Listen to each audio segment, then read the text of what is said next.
뉴스파이팅 배승입니다. 2부 이슈 인터뷰 시작합니다. 오늘은요, 민주당과 조국혁신당 두 야당의 재보궐선거에 대해서 이야기 나눠보려고 하는데요. 이와 관련해 황운하 조국혁신당 원내대표 연결해 이야기 나눠보겠습니다. 나오셨습니까?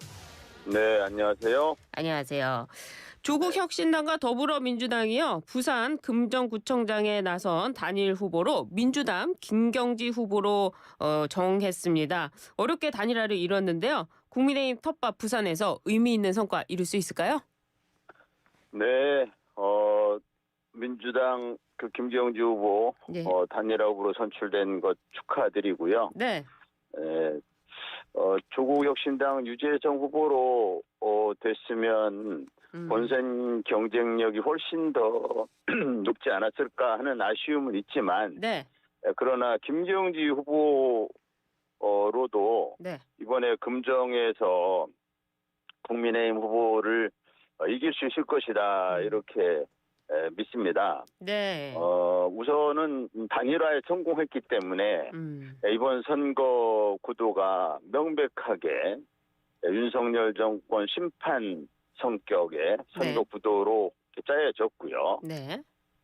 조국혁신당은 당연히 최선을 다해서 단일 후보인 김경주 후보를 열심히 도울 겁니다. 그렇군요. 제가 금정에 몇 차례 가서 예. 확인한 바닥 민심은 윤석열 정권 심판론에 대한 금정 국민들의 어떤 화난 민심, 네. 화가 많이 나 있는 민심을 확인할 수 있었습니다. 그러셨군요. 예, 그래서 이번 선거에서는 비록 부산 금정은 보수세가 센 지역입니다. 네. 부산에서도 역대 8번의 구청장 선거에서 7번이 보수 성향 정당이 당선됐었거든요. 네. 그래서 어려운 선거긴 한데 이번 선거는 지난 총선보다 훨씬 더 야권 후보에 대한 지지가 높을 것이다. 몇 개월 사이에 윤석열 정권 심판에 대한 금정 구민들의 여론이 굉장히 높아졌다. 이걸 확인할 수 있었습니다. 그래요. 근데 이 단일화에 대해서 한동훈 국민의힘 대표는요, 정치적 야합을 위해서 단일화 쇼를 한다 이렇게 비판했습니다. 이 비판 어떻게 들으셨어요? 한동훈 대표가 정치 시작한 지 얼마 안 되는 분이 정치를 잘못 배운 것 같아요. 그래요? 그래서 정치를 무슨 쇼로 생각하고 본인이 지금까지 쇼하듯이 정치를 해왔거든요. 아, 그래요? 정치를 정말 잘못 배워서 지금 볼 때마다 좀 안타까운 생각이 드는데, 젊은 분이 정치를 이제 좀 제대로 배우지, 이제 시작하는 마당에 네. 정치를 검찰에 있을 때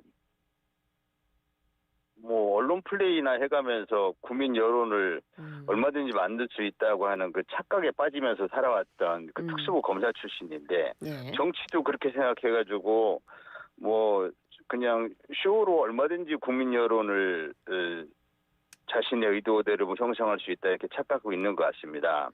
그래서 부처 눈에 부처가만 보이고 돼지 눈에 돼지만 보이는 것처럼, 네. 정치를 쇼로 생각하는 한동훈 대표한테는 모든 게 쇼로 보이는 모양이죠. 저는 네. 한동훈 대표가 정치를 좀 제대로 배웠으면 좋겠다. 예. 어설프게 정치인 흉내를, 또 구태 정치인 흉내를 내면서 그 정치를 잘못 알고 있는 것 같습니다. 아, 정치인 흉내를 내고 있다. 알겠습니다. 네. 지금 호남에서는 단일화를 안 했습니다. 이 조국 혁신당의 승리가 된다면 이재명 대표의 리더십에도 굉장한 위협이 있을 것 같은데요. 호남 전략이 있습니까? 네, 호남은 말씀하신 것처럼 단일화할 지역이 아니고요. 예. 거기는 부산 금정에서야 정권 심판 구도로 선거를 치러야 하기 때문에 국민의힘에 대항하는 단일 후보가 있어야 되지만, 네. 호남에서는 현실적으로 국민의힘 후보가 당선될 가능성은 거의 없지 않습니까? 그렇죠. 예. 한 지역에서는 또 국민의힘 후보가 나오지도 않았고, 예. 그래서 결국 조국혁신당과 민주당이 선의의 경쟁, 누가 더 호남 유권자들의 마음을 얻는가 하는 그런 경쟁이 되는 것이고요. 여기에서 조국혁신당은 크게 보면 두 가지의 어떤 전략을 가지고 있습니다. 하나는 네. 호남의 유권자들이 민주당 말고도 기꺼이 선택할 수 있는 선택지가 있는 것이 호남 정치를 발전시키고 호남 지역을 발전시키는 예. 그런 그 결과로 귀결이 된다. 그러니 조국혁신당을 이번에는 선택해달라. 조국혁신당 선택한다고 해서 국민의힘 좋은 일을 시키는 건 아니니까. 아, 네. 네, 그에 대해서 호남 지역 발전, 정치 발전에 도움된다는 생각으로 좀 조국혁신당을 선택해달라. 이게 하나고요. 또 예. 하나는 예. 조국혁신당은 뭐 아시겠지만 지역구 의원이 한 명도 없는 전원이 비례대표인 정당입니다. 그렇죠. 그래서 군수 한 명이 나온다면 예. 조국혁신당 출신 소속 군수 한 명이 나온다면 12명의 의원들이 몽땅 그 군의 발전을 위해서 얼마나 관심과 지원을 보여주겠습니까? 그러네요. 그래서 굉장히 그 민주당처럼 거대 정당보다는 조국혁신당을 선택하면 훨씬 더 많은 그 애정, 지원, 관심이 전달될 것이다. 네.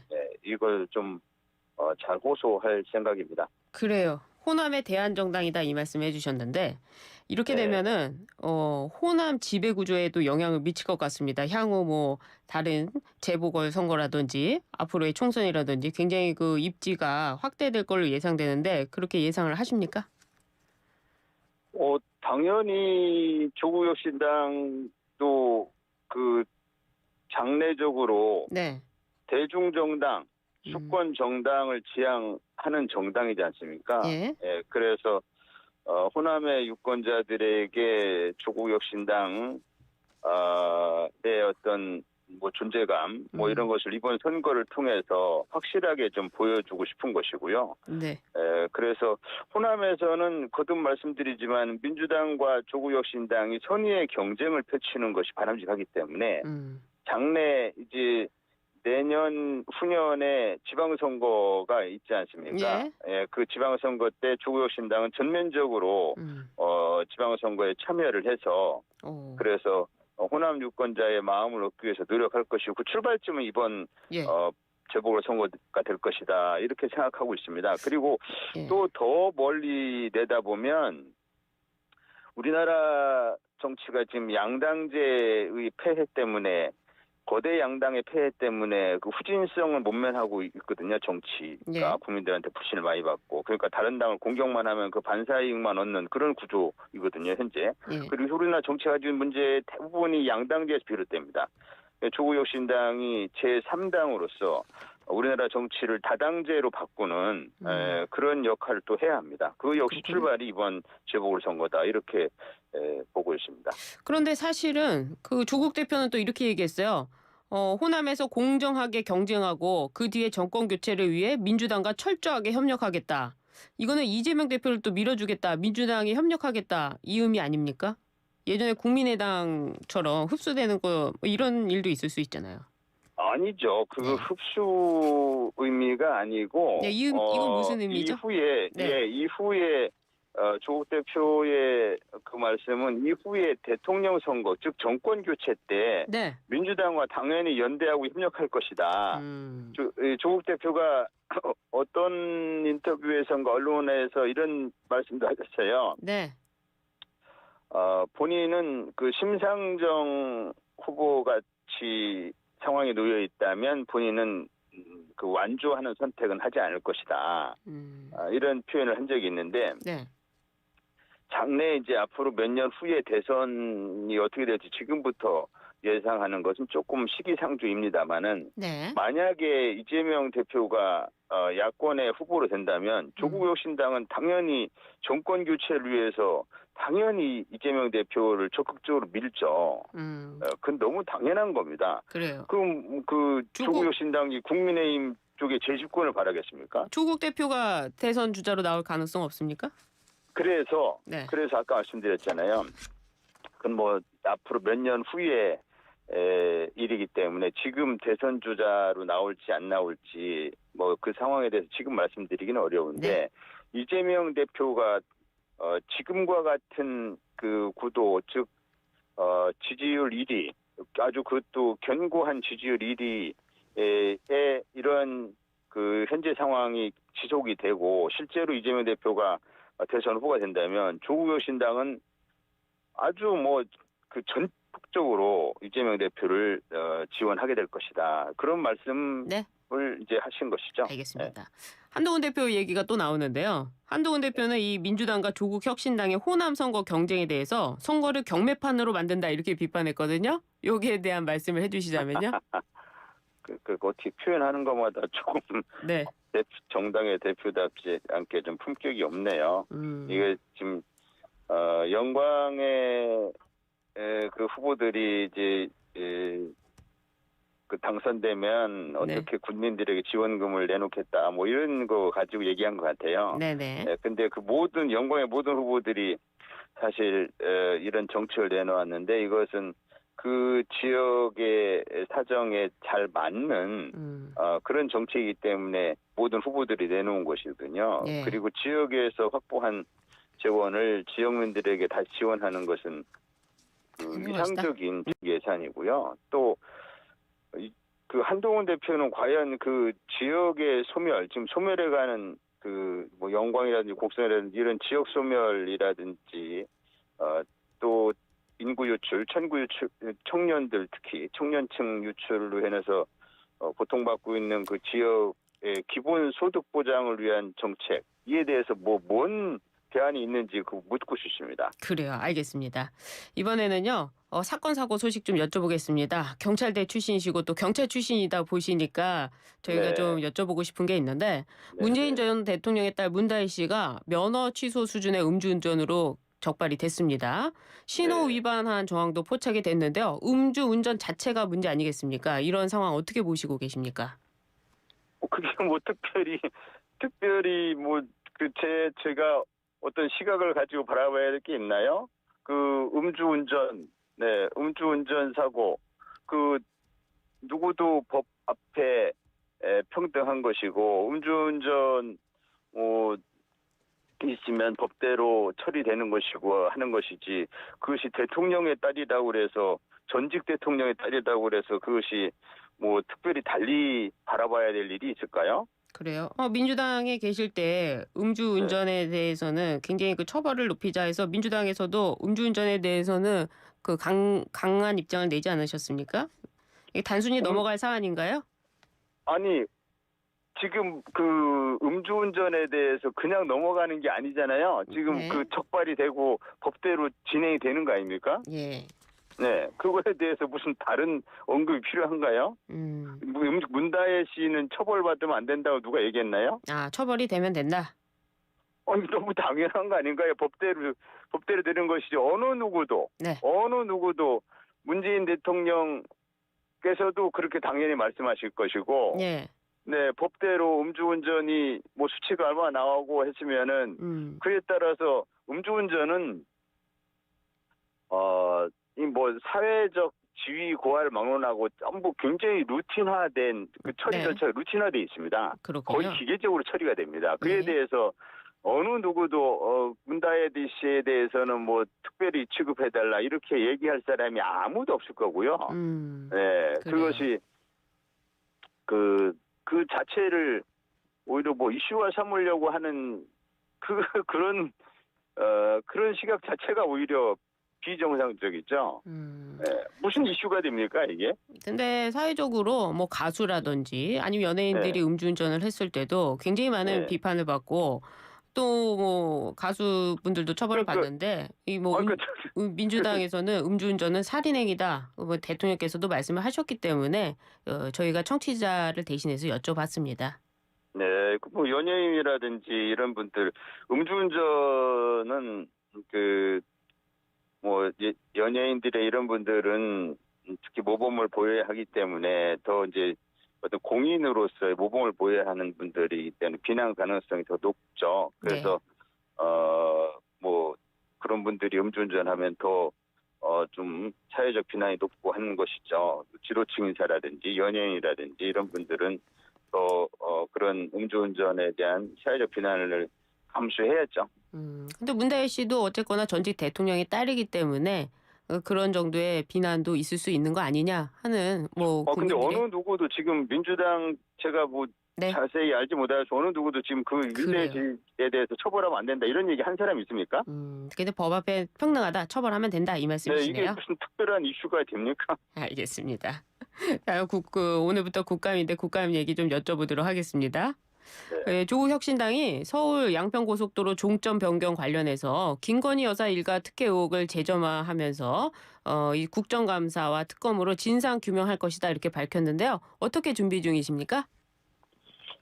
이 양평고속도로는 참 어이없는 양평고속도로 이게 종점 변경이 정말 어이없는 일이거든요. 이게 우리나라 KDI에서 오랜 기간에 걸쳐서 이게 노선을 양평고속도로 노선을 이렇게 정한 것인데 네. 그것을 민간업체 용역 타당성 용역받은 경동 엔지니어링 이런 곳에서 이거를 용역 체결하고 불과 며칠 만에 용역 체결하고 나서 한 5일 만에 그냥 노선을 종점을 확 바꿔버립니다. 이게 누군가에 의해서 윤석열 대통령이 집권을 하면 윤 대통령 처가 있는 땅으로 종점을 바꾸자라는 그런 사전 준비가 있었다라고 봅니다. 예, 그래서 국정감사에서. 이제 예. 이게 핵심적인 의혹이 누가 이 고속도로 종점을 이쪽 윤 대통령 처가 있는 땅 이쪽으로 변경하도록 지시한 사람이 경동 엔지니어라고 하는 용역사에서 할 수는 없거든요. 그건 불가능한 이야기입니다. 예. 그럼 누가 지시를 했느냐? 예. 이제 국토교통부는 그 용역사인 경동 엔지니어링에서 종점 변경하자는 제안이 와서 뭐 그걸 수용했다는 식으로 그렇게 답변을 하고 있지만 그럼 뭐 어느 누구도 그렇게 생각하는 사람은 없죠. 예. 따라서 이것이 김건희 여사 또 양평 전 군수 김선규라는 분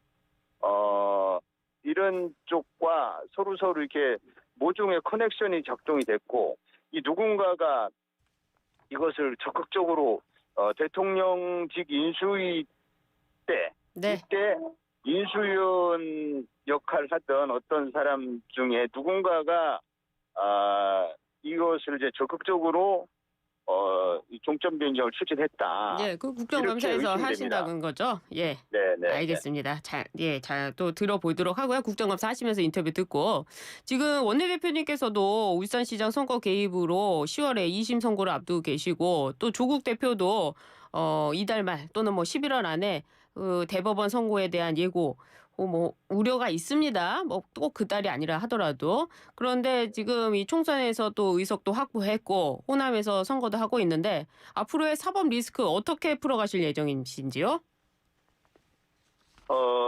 우선 제 문제는 2심 선고를 앞두고 있기 때문에 네. 재판부가 현명하게 판단하실 것이라는 언급 이외에는 사법부의 판단을 존중해야 하기 때문에 네. 재판을 앞두고 있는 선고를 앞두고 있는 사람이 재판에 대해서 언급하는 것은 이게 바람직한 게 아닙니다. 예, 일단. 그래서 제 문제는 1심의 선고가 왜 잘못됐는지 사실적으로 법리적으로 왜 잘못됐는지에 대해서 변호인이 충분히 재판부에 그 의견을 전달했기 때문에 네. 재판부가 현명하게 판단할 것이라 생각하고요. 예. 조국 대표 문제는 제가 직접 언급할 입장은 아닙니다만은 다만 그게 직권남용하고 또 뭐 청탁금지법 위반 뭐 이렇게 돼 있는데 직권남용에 대해서는 법리적으로 이게 과연 직권남용에 해당이 되느냐 이게 형사처벌될 사안이 맞느냐 뭐 이런 논란이 있습니다. 그래서 파기환송을 기대하세요? 예, 파기환송 가능성도 있지 않느냐. 뭐 전문가들 이야기지. 제가 일방적으로 주장하는 것이 아니고. 리스크가 그래서, 없다 이 말씀이십니까? 네, 그래서 파기환송을 기대하고 있고요. 알겠습니다. 그것이 예. 충분히 가능하다 이렇게 보고 그래야 현재 조국 네. 대표가 그래요. 유력 대선 주자 중에 한 명인데 이것이 사법부가 판결에 의해서 이 출마 자격을 박탈하는 판결을 하는 것은 이 사법 과잉에 해당될 수도 있거든요. 근데 그런 여론은 부분도 예. 그런 부분도 충분히 고려해서 재판부가 현명하게 판단할 것이라고 봅니다. 알겠습니다. 의원님 오늘 말씀 짧게 들었는데요. 다음에 더 긴 시간 듣겠습니다. 오늘 인터뷰 여기까지 하겠습니다. 네, 네. 감사합니다. 지금까지 황운하 조국혁신당 원내대표였습니다.